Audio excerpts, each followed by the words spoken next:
Since the beginning of this case, I have always waited as an investigator to see what would end this case. That made me showed up in court when Jake Haro was sentenced. The room was packed, but strangely quiet. And honestly, I wasn't so shocked about the 25-year sentence itself. What truly stopped everyone cold was what Mary Beushausen said. She's Baby Emmanuel's grandmother, the mother of Rebecca Haro. When she stood up to speak, her voice trembled, not from fear, but from something deeper, something that made the whole room shift. Now, here's what most people missed. Almost no one in that courtroom caught it, but what she said carried a weight that most of us didn't recognize in that moment. And if you listen closely to her words, you'll realize there's something there that changes everything. I want you to go back, watch her statement again, carefully. Don't just hear the words, listen to what's behind them, because sometimes the truth isn't in what's said, it's in what's hidden inside the silence. As I walked out of that courtroom, I couldn't stop thinking. A sentence can close a case, but it can't close a wound when something deeper is still being buried. If you believe Baby Emmanuel's story deserves full closure, don't forget to like this video, subscribe, and join me, Agent Tim, as we keep digging until the truth finally speaks. And I stand here with you, asking you to give him the maximum, because I don't want him to give him another chance. He didn't give nobody a chance. He had many chances. He had a chance, the judge gave him a second chance. The probation give him another chance. The CPS, oh well, no, he's fine. He's got food in the fridge and the house is clean. That doesn't cut it, okay? And that's not fair to the children to let somebody out like that.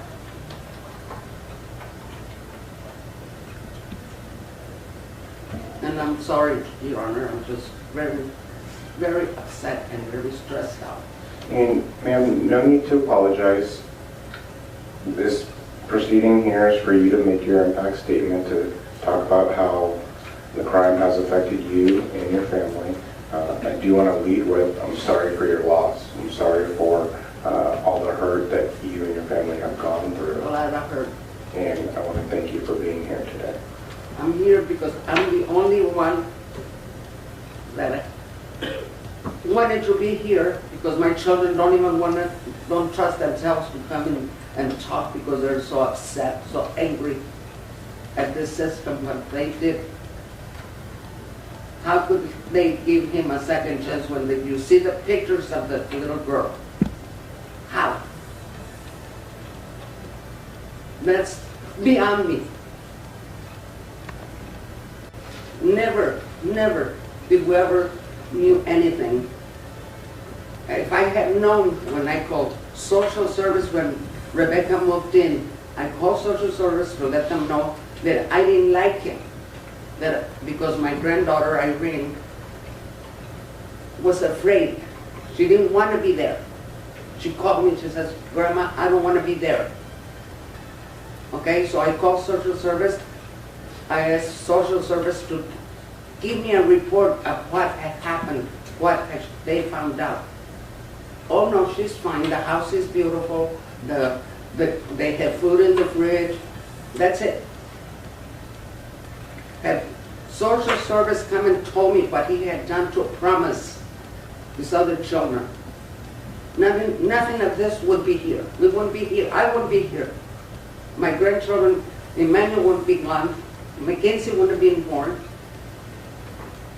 because he had already done a lot of horrible things to his other children.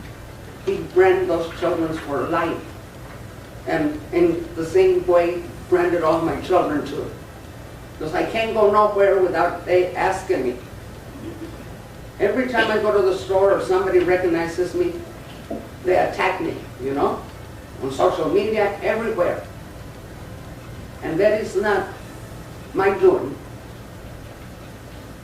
or my children. This has been horrible for us.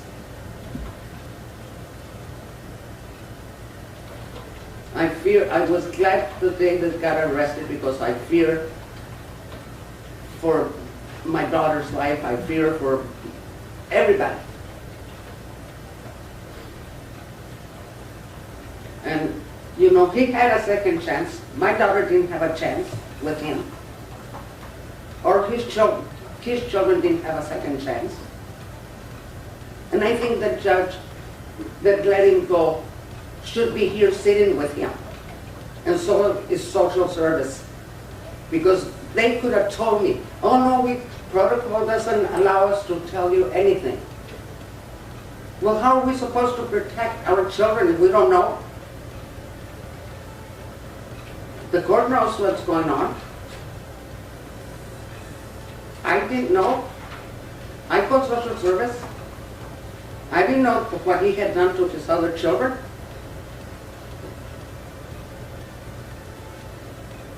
And here he sits, you know, like nothing. Somebody will give him another chance. And I don't want that. Because he didn't give his children a chance. He didn't give my daughter a chance to be happy to take care of her children, okay? My 20-year-old granddaughter, my 18-year-old granddaughter are a mess because of him. Mackenzie, it's totally changed. A little baby, a 2-year-old girl that has nothing, okay?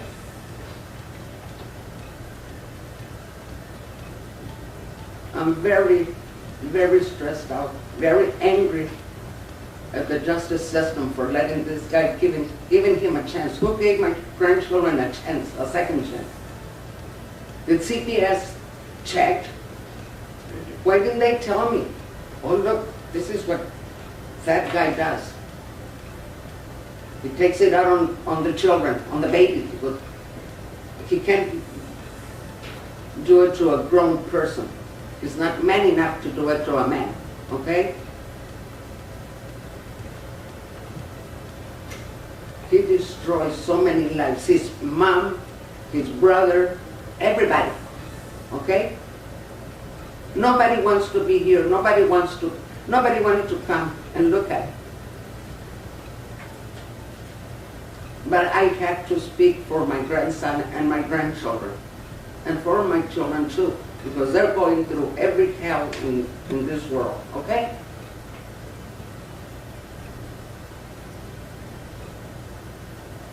Thank you, Mom. I didn't mourn my grandson that he passed away. We buried him on the 5th of August, and they were saying that, oh, we probably bury Emmanuel in my grandson's, when we bury my grandson, okay? I lost my grandson on the 5th. We buried my grandson on the 5th of August. Then he calls me on the 14th of August and says that Emmanuel is kidnapped. And then my sister passes on the 17th of August. We didn't have a chance to mourn any of my sister, my grandson, my other grandson, none. Because everybody was angry at everybody because how could this happen? Why?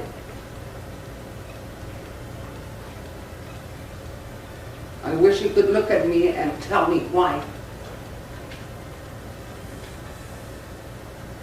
He was never in my house. He knew I didn't like him.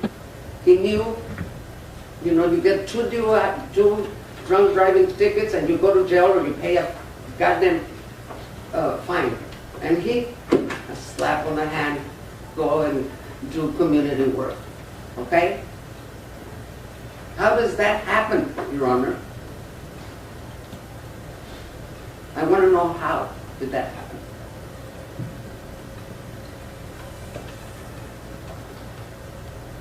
Anything else, ma'am? No. Thank you, Your Honor. Thank you. Mr. Smith, Mr. Robinson, any other impact statements on behalf of the people? No, thank you. Ms. Garthwaite, Ms. Lowe, no impact statements on behalf of the defense? No, thank you, Your Honor. And submitting on your motion? Yes. Submitting on your motion? Yes. So the court is now going to pronounce judgment at this time. Ms. Lowe, Ms. Garthwaite, Mr. Robinson, Mr. Smith, are you okay if I sentence on all three together, all three cases? Yes. Yes. This time, this court, having taken the defendant's plea, having read and considered the probation report, and having seen, heard, and considered the evidence and arguments of counsel at the sentencing hearing, as well as taking judicial notice of its own records, hereby pronounces the sentence as described in this order. The court imposes an aggregate sentence of 180 days and 6 years, 8 months, plus 25 years to life, and fines as specified. As I will explain shortly, the sentence of 180 days and 6 years and 8 months will be determinate. The 25 years to life is indeterminate and will be described at this time. Probation is denied. Because Mr. Haro was on probation for a felony offense at the time he committed the serious and violent offenses of murder and assault on a child under 8 causing death, he is ineligible for probation pursuant to Penal Code Section 1203. Accordingly, probation is denied. In regards to the terms of imprisonment, this case involves the imposition of determinate terms and indeterminate terms. The court will first address the indeterminate terms. I did read the briefing submitted by Ms. Lowe and Ms. Garthwaite, as well as by Mr. Smith and Mr. Robinson. For count 1, in case FERI 2504-808-1, murder in the second degree, the court imposes the only term provided by law of 15 years to life.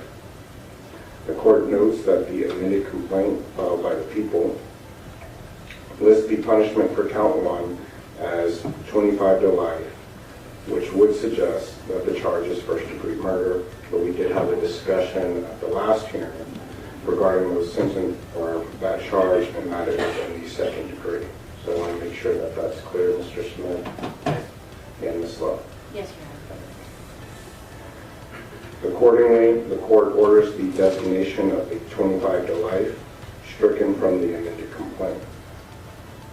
For count 3, in case FERI 2504-808-1, assault on a child under 8 causing death, the court imposes the only term provided by law of 25 years to life. The court finds that counts 1 and 3, in case ending in 808-1, are based on the same act.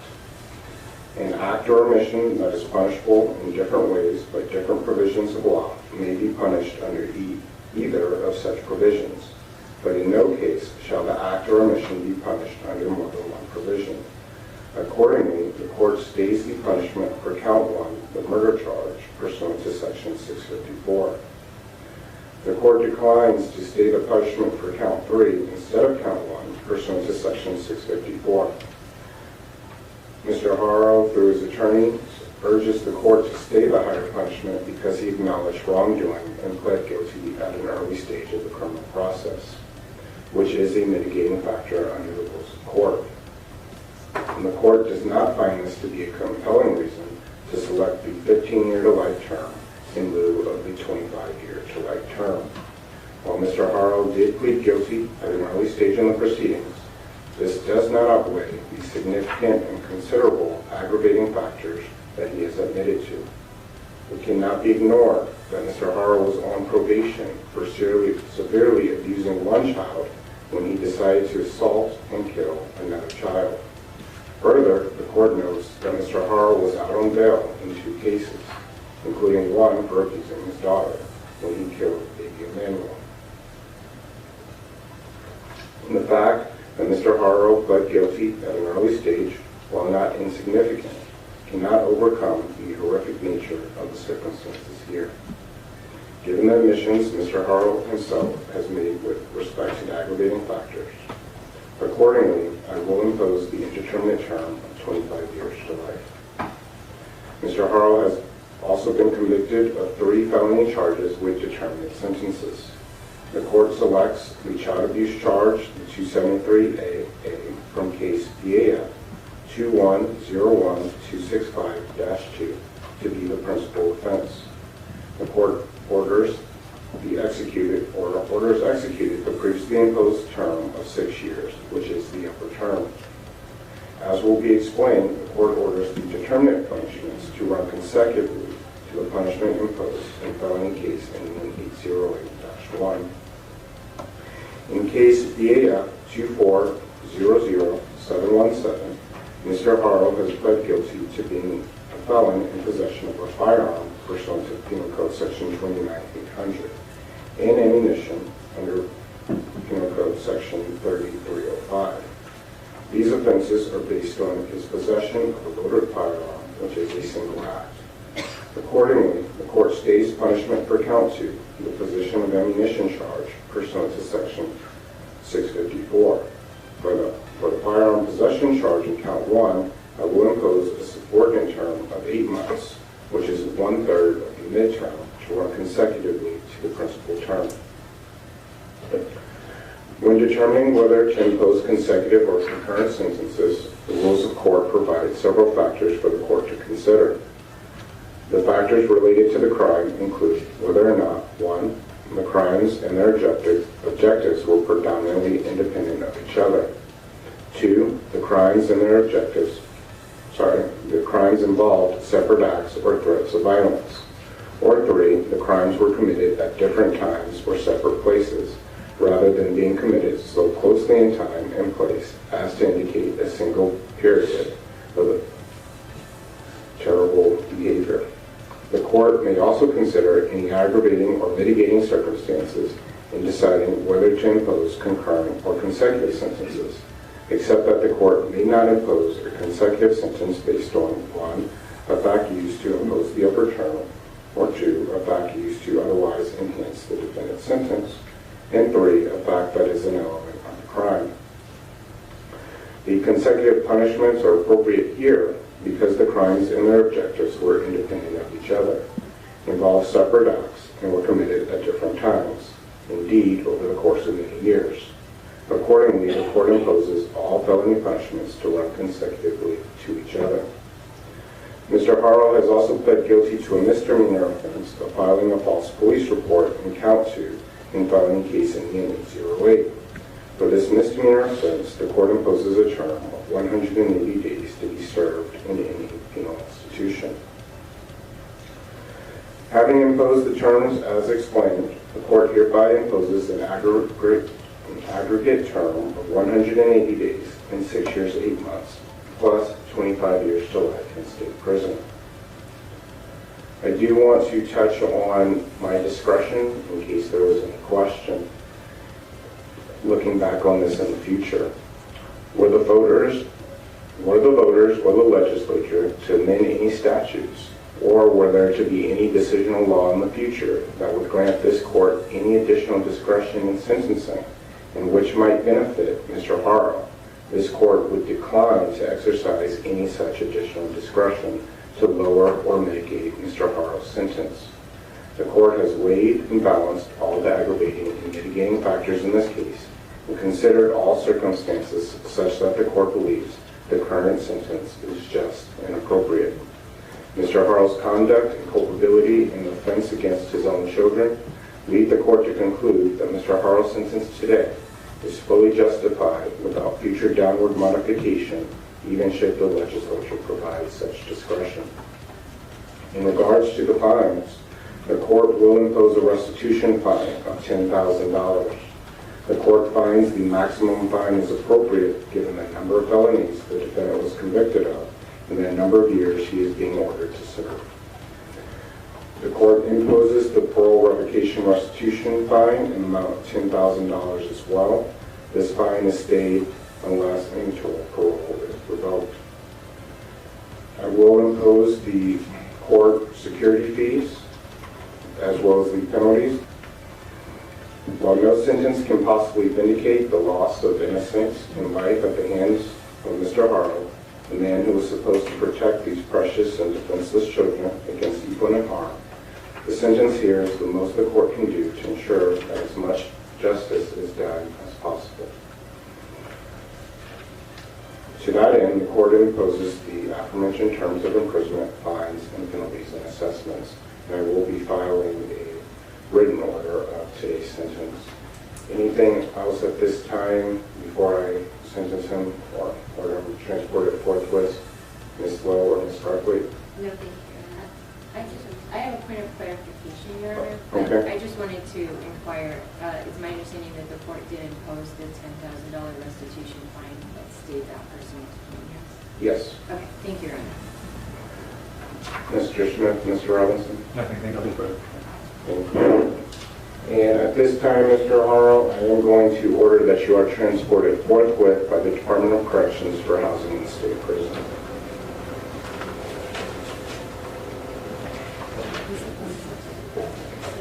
And Ms. Lowe, Ms. Barkley, before you leave, there was an issue that we had kicked over to today's date in regards to the violation of probation and the subpoenaed documents. Mr. Robinson, Mr. Smith, Ms. Lowe, Ms. Barkley, how would you like to proceed with those documents? It's my request that that be put over to the January 21st FSC date. I did tell defense counsel for Mr. Haro that I would notify them. I'd like to address who has standing to object to those on that particular day.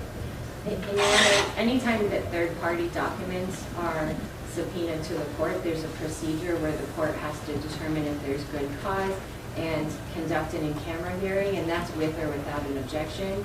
But I already did object to the release and asked that the court follow that process at the last court proceeding. If the court would like me here in January to make that same record, I'm happy to do so. So you made the record.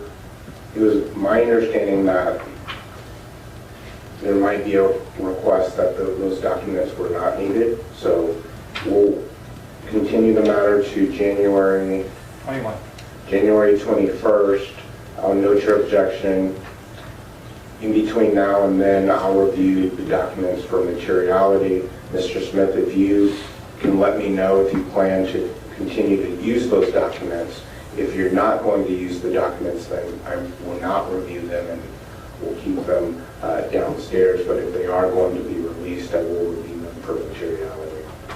Based on my limited understanding of what's in those documents, I do believe it's possible. I'd like to use them, so I asked the court to review them. Okay, so I'll review them by the next court date, and then Ms. Lowe and Mr. Smith will have further conversations, and we'll figure out, Ms. Lowe, if it's necessary for you to appear on that January 21st date, as well as you, Ms. Barkley. Anything else? Yes, Your Honor, Mr. Haro has some paperwork to take back with him.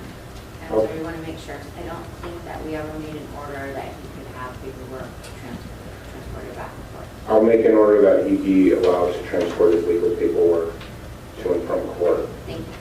Thank you. Okay, court's in recess now. Can I have her step outside, please?